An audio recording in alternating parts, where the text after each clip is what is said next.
महंगाई समेत विभिन्न मुद्दों को लेकर समाजवादी पार्टी का आजाद मैदान पर मोर्चा। भारी बारिश के बावजूद बड़ी संख्या में पहुंचे सपाई।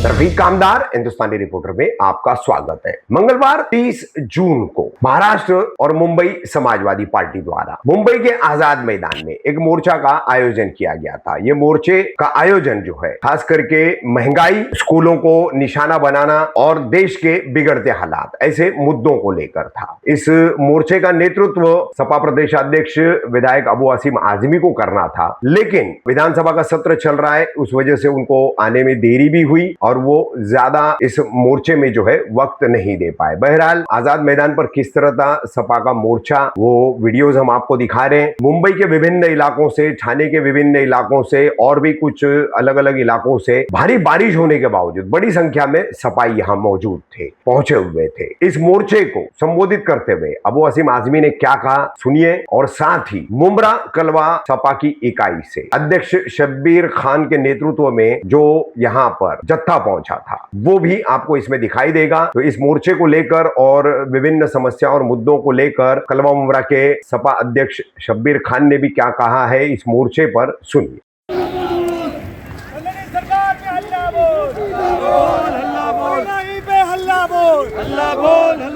बिजली चोरी पे हल्ला बोल, अरे बोल अबू आसिम हल्ला बोल, हल्ला बोल, हल्ला बोल। सरकार निकम्मी है, बोल अबू आसिम हल्ला बोल, Samajwadi party, Abu Asim Azmi, Akhilesh Yadav, Samajwadi party, Samajwadi party,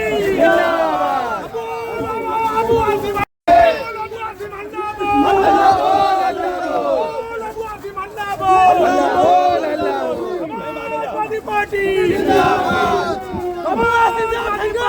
हम तुम्हारे साथ हैं। मोदी जी ने इस देश के खजाने को एक रस्सी समझकर बेच डाला। देश में जो चंदन था उसे अगरबत्ती बनाकर बेच डाला। इस देश को चलाने वाला गुजरात का रहे या न रहे, और ये गरीब को दो बस जलाना मुश्किल होता है। ये हालत है गरीबी और अमीरी के बीच की। पानी की बहुत दिक्कत होने वाली है। जहाँ तक कहा जा रहा है कि इस साल बारिश कम होगी और ये चर्चा चारों तरफ है, लेकिन मुंबई में जो 4000 MLD पानी की ज़रूरत पड़ती है उसमें से 30% पानी तो लीकेज में चला जाता है। उसको सरकार को बचाना चाहिए। कम से कम इन चीज़ों पर ध्यान देना चाहिए।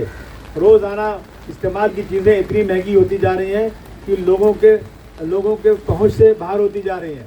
तनख्वाहें नहीं बढ़ रही हैं, आमदनी नहीं बढ़ रही है, खर्चा बढ़ रहा है। तो इसके ऊपर आवाज़ उठाना ज़रूरी है, लेकिन सरकार तो बहरी है। चिल्लाते रहेंगे तो शायद कुछ न कुछ कानों में आवाज़ जाएगी। और आजकल जो है ना, अब लगता है कि MLA लड़ाने की ज़रूरत नहीं है, बाद में पैसे दे खरीद लो। इलेक्शन लड़ने की कोई ज़रूरत ही नहीं है। MLA उसमें खर्चा करने की ज़रूरत नहीं है। जो जीत कराएगा ना उसको पैसे तो लेके आ जाओ। आज सचिन नहीं साहब चले गए,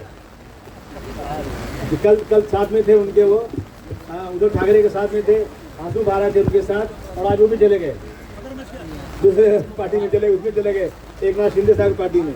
तो रोज तोड़न-ताड़ हो रही है। अभी इलेक्शन हम लोगों का है उत्तर प्रदेश में, और हमारी पार्टी उत्तर प्रदेश में बीजेपी से लड़ने को फुल तैयार है। हम लोग सब पूरी ताकत के साथ यूपी में मेहनत करेंगे। और मैंने कहा था कि यूपी में सरकार आई ना तो बीजेपी का आखिरी दिन होगा इंशाअल्लाह।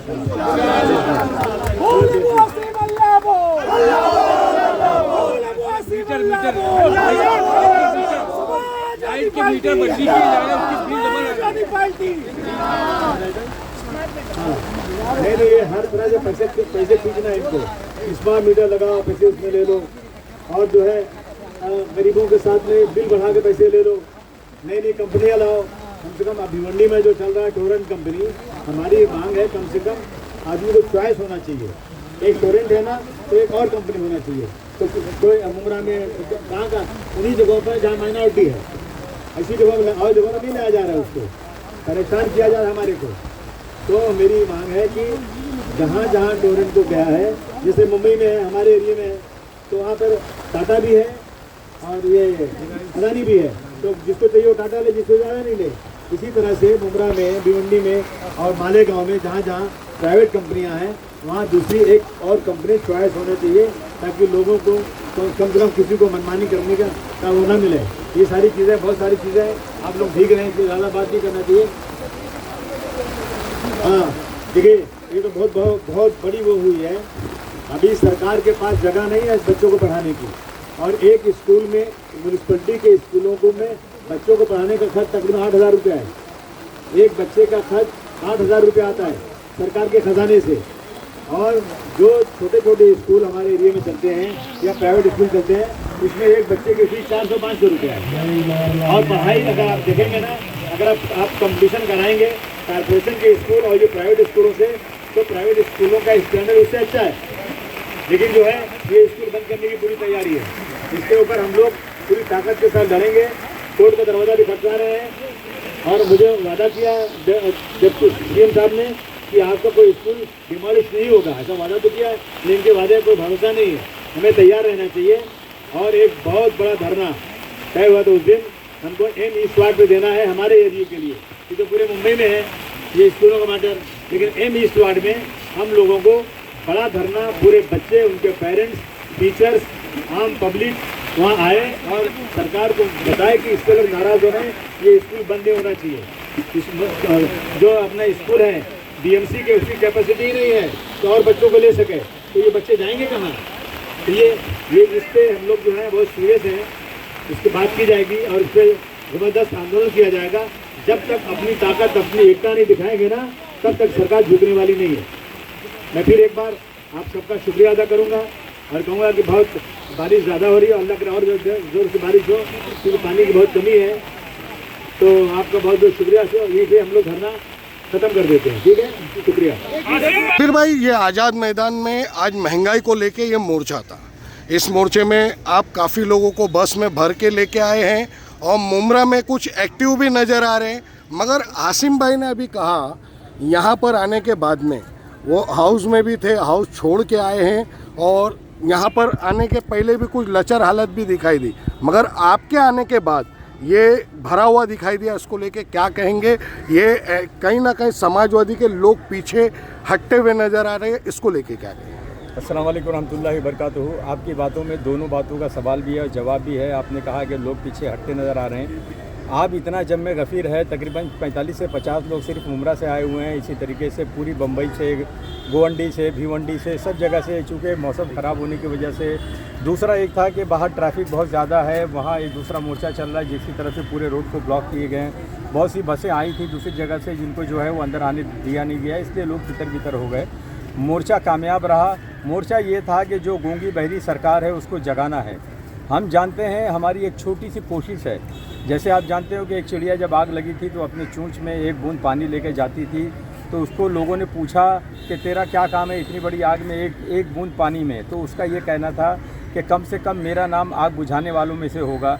इसलिए समाजवादी मुमरा का ये प्रयास है कि इस गूंगी बहरी सरकार को जगाने के लिए कम से कम हमने इस बरसात में एक कोशिश तो की, और इसी तरीके की कोशिश मुमरा के ज़रिए इंशाअल्लाह हमेशा हम कायम रखेंगे। नहीं, ये कोशिश आज मुझे मुमरा के ज़रिए ही दिखाई दी है, क्योंकि मैं लगभग यहाँ 12 बजे से था जी, और आपके आने के बाद ही वो कोशिश दिखाई दी है इस पूरे मोर्चे की जी। तो इसीलिए मैंने ये बात की जिसमें आपने मेरा सवाल और जवाब दोनों कहा जी। मगर अब ये जो बढ़ती हुई महंगाई है जी, इसको लेके अभी आगे क्या कदम होगा? अभी हासिम भाई ने तो सब कहा है और नेता भी खरीदे जा रहे हैं, ये भी कहा है। अब देखिए, ये महंगाई को लेके आगे आप क्या मतलब अगला कदम पार्टी उठाना चाहेगी, या जगह जगह मोर्चे होंगे, क्या होगा आगे का स्टेप? देखिए, ये कोशिश है महंगाई को कम करने की। महंगाई सबसे पहले आपको सोचना पड़ेगा कि महंगाई पे कंट्रोल कौन करता है। महंगाई के ऊपर जो शासन रहता है, जो प्रशासन रहता है, वो कंट्रोल करता है। आम जनता के हाथ में महंगाई को कंट्रोल करना नहीं होता। पेट्रोल के दाम हो गए, गैस के दाम हो गए, ये गवर्नमेंट चेंज कर सकती है। हमने एक सीधा सा एग्जांपल है कि कुछ ही दिनों के अंदर, एक हफ्ते के अंदर, अगर हिंदुस्तान का 2.5 करोड़ युवा रोड पे आता है कॉकरोच पार्टी के नाम पे, इसका मतलब आप समझ सकते हो कि हमारे देश के अंदर कितना आक्रोश युवाओं के अंदर है, बेरोज़गारी कितनी है, कितने लोग सरकार से परेशान हैं। ये जो सारी तरकीबें जो लगाई जाती हैं या जितनी दूसरी अपोजिशन पार्टियां काम करती हैं वो सरकार को बदलने की कोशिश की जा रही है।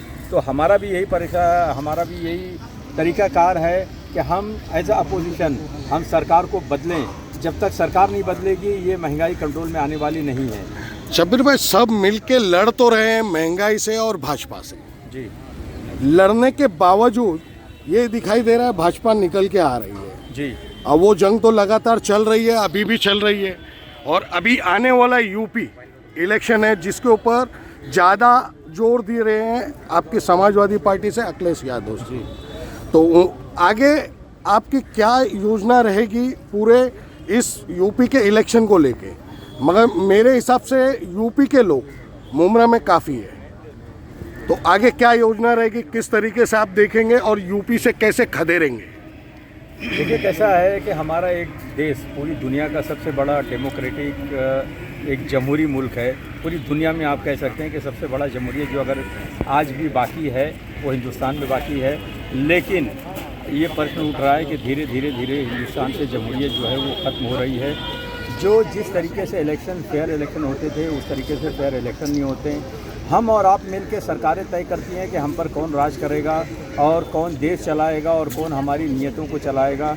लेकिन वो चीज़ें अब नज़र नहीं आ रही हैं, क्योंकि हम चाहते कुछ हैं और उसका नतीजे कुछ और आते हैं। आपने पिछले तकरीबन 4 स्टेट्स में या 5 स्टेट्स में ये देखा होगा कि लोगों के जो मत वो अलग हैं। लोग चाहते कुछ हैं लेकिन सरकारों ने अब उनको कह सकते हो कि आप अपने उनके पैसे के बल पे, उनके दंड के बल पे, या जो दिल्ली में बैठी बड़ी बड़ी एजेंसियां हैं उनके बल पे उन्होंने अपनी चीज़ों को अपने कंट्रोल में किया है।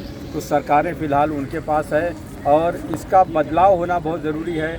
लोगों के अंदर एक आक्रोश है, वो आक्रोश जिस दिन बाहर आ जाएगा ये सारी स्थिति जो है वो परिस्थितियाँ सारी बदल जाएंगी।